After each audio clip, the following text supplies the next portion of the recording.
Hey guys, welcome back to another impressions video on the latest game I beat. Long awaited time to play this game, The Evil Within, yet another horror game for Halloween month, to celebrate Halloween month, I guess. But this is one that I've been long awaiting playing this game. This was released back in 2014. It was developed by Tango Gameworks and published by Bethesda. And it's been sitting on my backlog for a number of years. And as you guys know, as you can see here, I'm a huge fan of the Resident Evil series. And Shinji Mikami is kind of like the lead and founder of Tango Gameworks. And he's the one that basically directed this game. So anything that Shinji Mikami works on, is going to grab my attention, being a huge Resident Evil fan. And you can definitely see some of the influences of the Resident Evil games being portrayed in The Evil Within. But with that being said, I really enjoyed this game.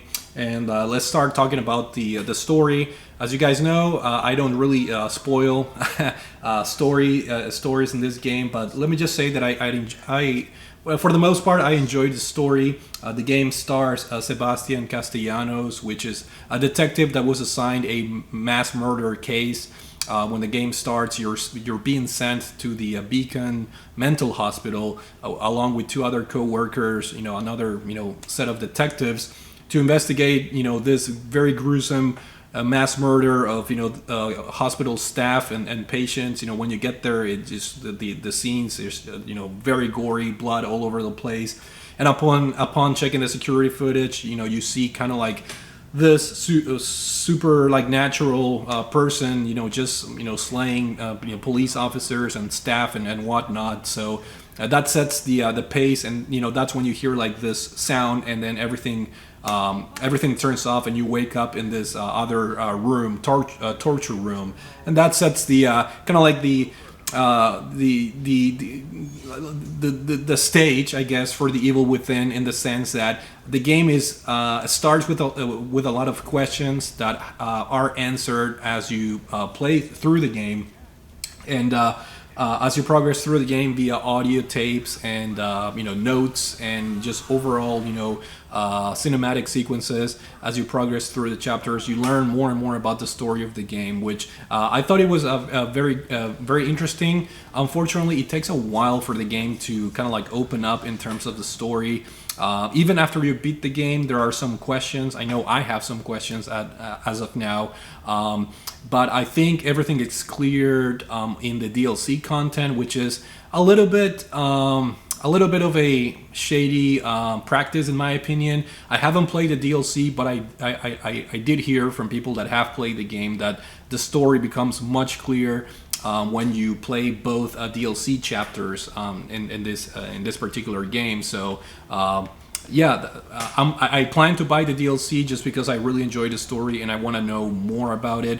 Kind of shady to lock the full story behind the DLC. But overall, I really enjoyed the story. As I said, around the mid game, that's when I started putting the puzzle pieces together and kind of find out what's going on. So it takes a while before the story gets going, in my opinion.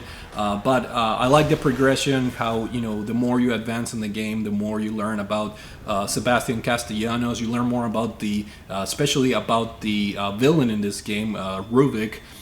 So you learn about his, I guess, intentions and what happened to him in his childhood and things like that. So I thought it was overall a solid story that I think I will pass full judgment after I play and beat the DLC content.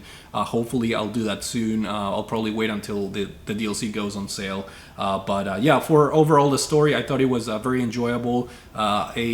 Good set of characters, Sebastian Castellanos and the villain, also Ruvik. They were interesting, other than that, let's talk about the graphics, which that's one of the, in my opinion, low points of the game. This game came out in 2014, which was kind of like a transition year, since a lot of games were still coming out for the previous gen systems at the time. And The Evil Within is no exception to that rule. The Evil Within came out on the PS3 and Xbox 360. and then obviously the better version came out for PS4 and Xbox One. So you can definitely tell that this game obviously did not take full advantage of the PS4 hardware, unfortunately, since it had to come out on the PS3. So even even after playing this game with all the patches and I guess performance upgrades, because I did play this on the PlayStation 5, and to be quite fair, I don't think there was any performance upgrades in terms of the resolution and or frame rate, as far as I could tell, or as far as I know. Maybe you guys can let me know. But graphically, the game is adequate. The game doesn't necessarily look bad, but you can definitely tell it was a transition game from last gen. It was a PS3/PS4 type of transition game. That's a little bit unfortunate. But as far as the kind of like the atmosphere and the setting of the game, I think the game does a wonderful job of just creating that horror element. A lot of the places in the Evil Within are varied, and I think that's one of the areas where the game it's a triumph for the game, because you have settings that are creepy, like the Beacon Mental Hospital. Hospital facilities are always creepy, in my opinion, in video games. But then, since the game takes place in this kind of like nightmare setting where you don't know if you're being in a different dimension, or if you're part of a dream of someone else, or if you're just having a nightmare, the game has that freedom to create different stages and settings for the game. So you have settings like kind of like the mental hospital. Then you have settings like an old mansion. There's a chapter in the game that resembles a lot the Resident Evil 1 mansion. So you have a creepy mansion, a creepy hospital. You have a sewer area. You have areas that are cave-like areas that you have to explore. You have a castle-like area, like kind of like a medieval, old school setting that resembles a lot, Resident Evil 4, for example. So a lot of different settings, and that's what I enjoyed in terms of kind of like the graphics, the variation in terms of the settings, and how creepy the game was, and how well the game used these different settings to create a horror atmosphere. As far as the sound, the game is pretty good. Nothing too crazy. The voice acting is adequate. I thought some of the lines were a little bit cheesy. I think that might have to do with the studio being based in Japan. Tango Gameworks. Certainly the script and the voice acting is not up to triple A standards, in my opinion. It's not like a The Last of Us type of movie, Hollywood movie type of presentation, but nevertheless is adequate, and it gets the job done in terms of the story of the game. But some of the lines were a little bit cringy and kind of like broken in terms of the writing, but the soundtrack, it's pretty good. I like the save room theme, or the safe haven area, as the game calls it. So some good soundtrack pieces here and there, but the sound effects are definitely good in the sense that enemies are scary, and you can hear like creaks and sounds as you're playing the game that will second guess, that'll have you make you turn your back and just making sure that you're not being chased or something like that, which is something very effective for a horror game like this one. And finally, the gameplay, I think it's one of the areas where the game excels. This game tries to blend the Resident Evil 4 gameplay, which is a third-person shooter or third-person behind-the-back view, which is a staple for Resident Evil 4. And that game obviously was, I believe, Resident Evil 4 was directed by Shinji Mikami. He had a lot of say in that game, and you can definitely see some of the influences from the gameplay point of view. Although I do have to say that The Evil Within turns down the action elements down a notch or two, actually. The Evil Within is more of a survival horror game in the true sense, as opposed to Resident Evil 4, which was more geared towards action. So in The Evil Within, you're gonna struggle to get some ammo. You're gonna struggle to find healing items. So you're always on the edge of your seat, trying to find ammo or things like that. So the game kind of it's a triumph in terms of gameplay, in the sense that the game forces you to use stealth if you can, in certain segments of the game. By using stealth, you can save on ammo, or a certain element, kind of like using the environment, shooting certain parts of the environment to dispose of enemies, or using fire, for example, on enemies that you just killed. That's another effective way of saving ammo and burning other enemies to the ground. So you have to be a little bit creative, especially early in the game, to save ammo, and then towards the end of the game, I think there's plenty. I shouldn't say plenty of ammo, but there's enough for you to take on the different bosses and whatnot. So so the gameplay, again, more focused on the survival horror elements than action, which is great. I saw a lot of nods to the Resident Evil games, as I mentioned. A lot of the characters in the game are Spanish names. That resemble a lot of the Resident Evil 4, kind of like names, because that game takes place in Spain, I think. So a pretty interesting direction there with the overall naming convention. And the settings too. There were some settings that kind of reminded me of Resident Evil 4. Some settings that reminded me of Resident Evil 1. There's like a mansion in one of the chapters that kind of resembles the Spencer mansion in Resident Evil.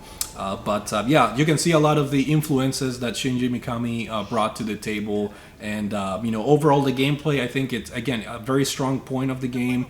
You have to often scramble to get items to create new types of ammo for your bow, which is one of the key items, in my opinion, or key weapons in the game.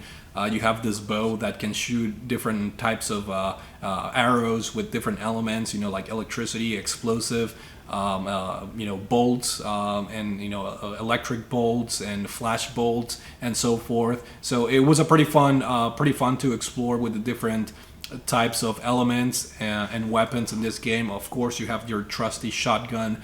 It wouldn't be a Shinji Mikami game with a very powerful shotgun, and then you have things like a handgun, and then later in the game you can get a magnum and things like that. So the enemies in this game are pretty scary for the most part. I enjoyed the conventional enemies. I think one area where the game is a little bit weak would be the boss battles, in my opinion. There are certain things that bother me in terms of the gameplay during the boss battles. Some of them are like one-hit kills, which, again, that ups the tension during the boss battles. It ends up becoming really annoying. A lot of cheap deaths in my playthrough. I think I died like 40 times overall throughout the course of the game.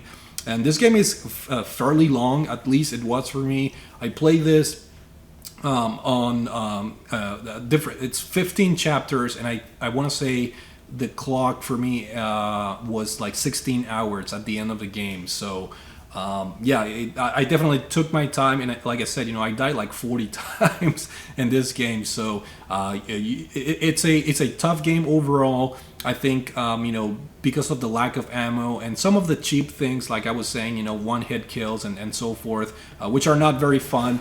But they're there nevertheless. But those are, in my opinion, some of the weakest points in the game. But overall, The Evil Within was a very enjoyable game. I think it's a very effective horror game, in the sense that the game will genuinely scare you and make you uncomfortable in parts of the game. I think towards the end of the game, once you already figured out who all the enemies are, the game is not as scary. But I had a lot of scary moments, especially early in the game when you're trying to get acquainted with how the game works and things like that. I was on the edge of my seat a lot of times. So overall, The Evil Within was a very enjoyable horror game. I will definitely get the season pass for The Evil Within 1 in order to experience kind of like the story of the game, get the full experience, And then I'm gonna move on to The Evil Within 2, which is a game that I already own and it's just waiting for me to play. I've heard a lot of good things about the second part, a lot of quality of life improvements in terms of the gameplay. So yeah, looking forward to experience that. Hopefully, I'm not gonna wait so many years like I did with the first one. But other than that, hopefully you guys enjoyed the video. Thank you for watching, and I will see you all later. Take it easy.